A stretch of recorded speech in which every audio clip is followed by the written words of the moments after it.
Welcome back to the deep dive. Today we're tackling a source that really pushes past typical leadership books.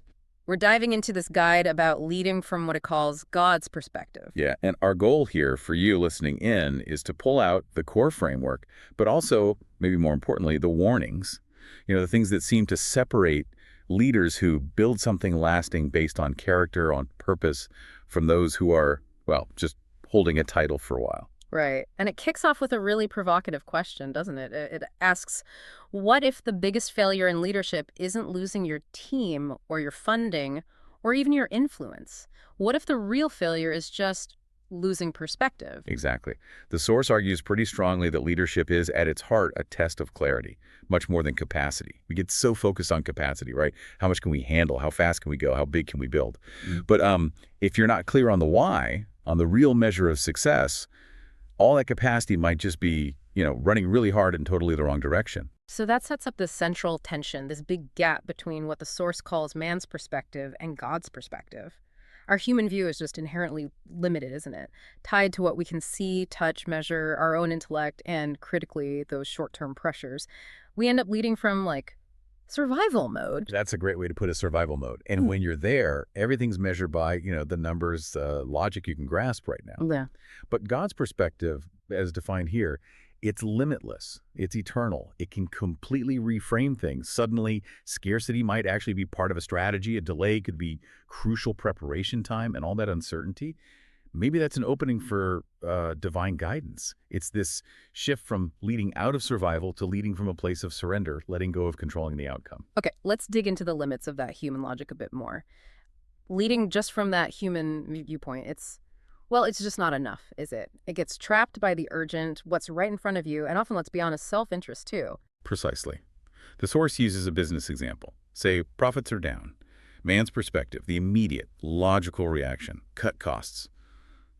Layoffs / the marketing budget, damage control for the next quarterly report seems sensible. But how does leading from this higher perspective, this God's perspective, change how you'd approach that same situation? Well, the source suggests that from God's view, that decline might not be failure.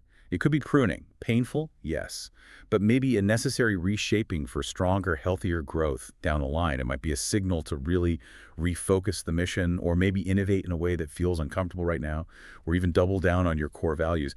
The main concern shifts from just staying afloat financially to reordering priorities based on that ultimate purpose.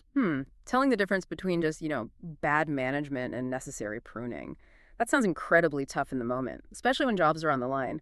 How does a leader actually know which it is? That is the core challenge. It really forces you to look past the spreadsheets, past the immediate fear of loss, and ask, okay, is this decision coming from fear? Or is it actually aligned with the original mission, the eternal purpose we started with? It takes real discernment. Which brings us to how we even judge value or potential in people. The source highlights that story in 1 Samuel about Samuel choosing the next king. He sees Eliab, who looks the part, tall and impressive, and thinks, yep, this must be him. But God says essentially, you're looking at the outside, but I look at the heart. Yeah, 1 Samuel 16.7. That principle is absolutely fundamental for leaders today. We live in a culture obsessed with resumes, charisma, quick wins.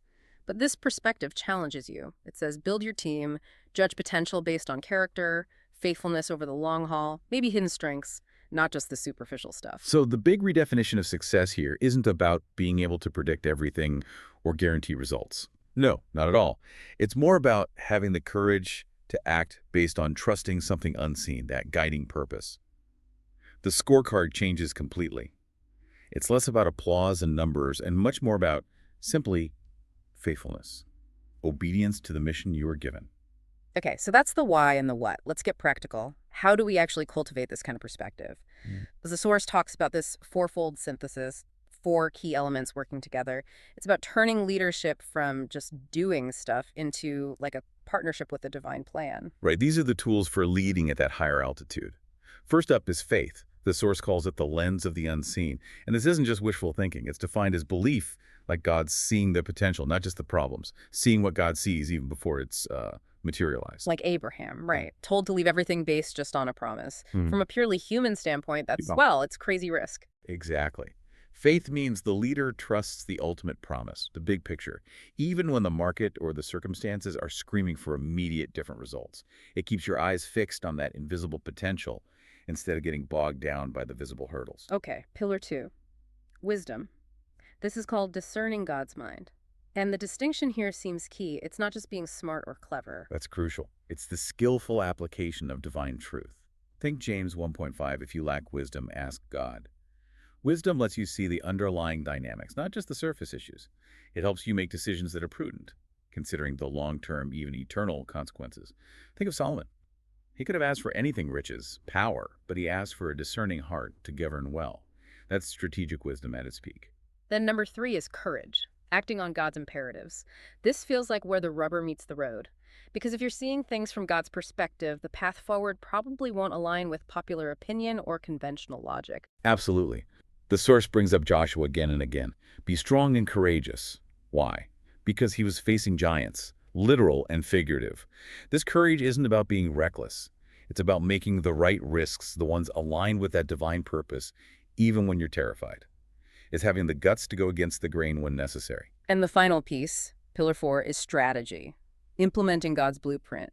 So this perspective doesn't mean you just sit back and wait. Not at all. It elevates planning. It makes it sacred in a way. Hmm.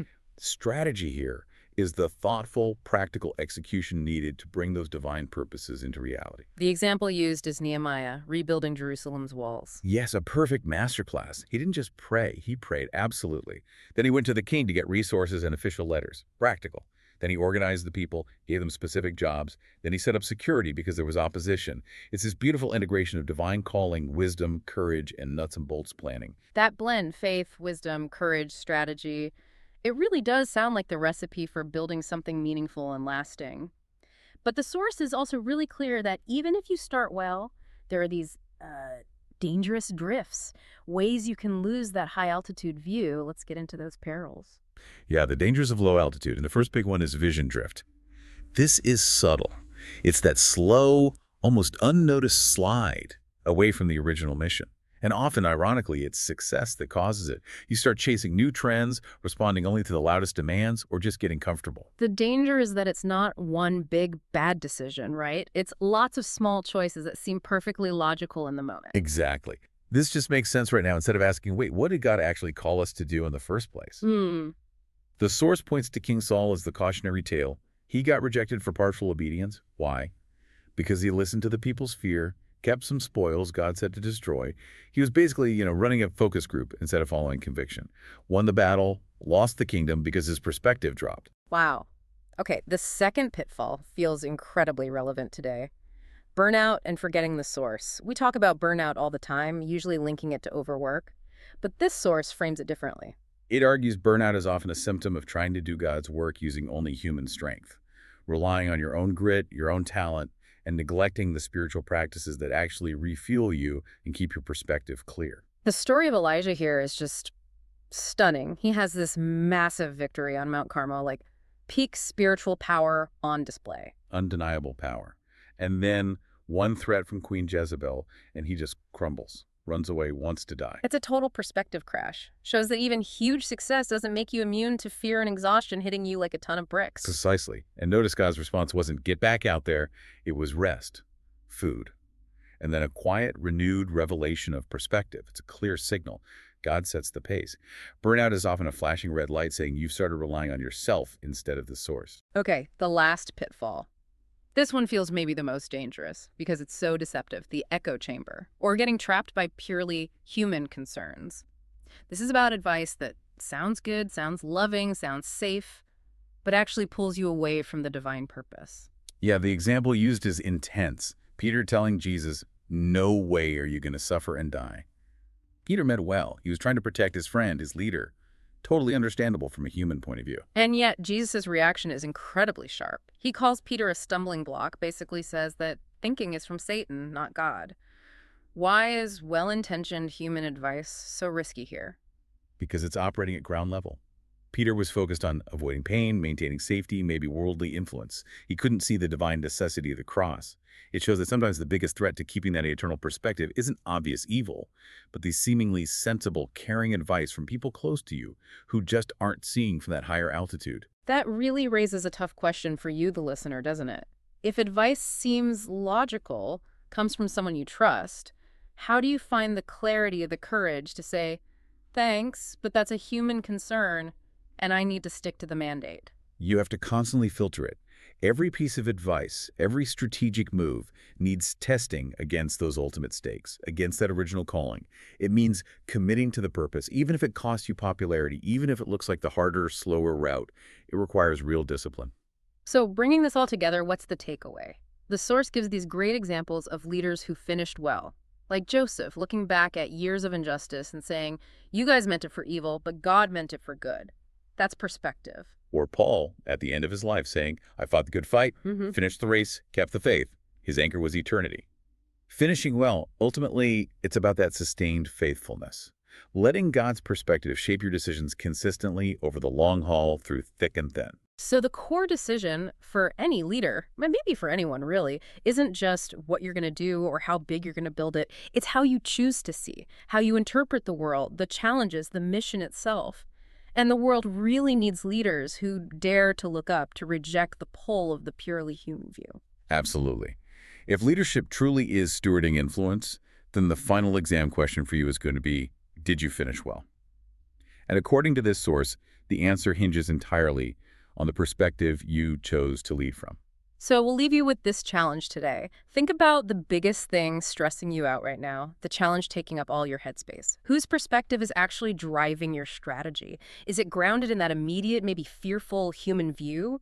Or are you consciously trying to operate from that clearer, higher altitude? Because that choice, that perspective, it really does change everything.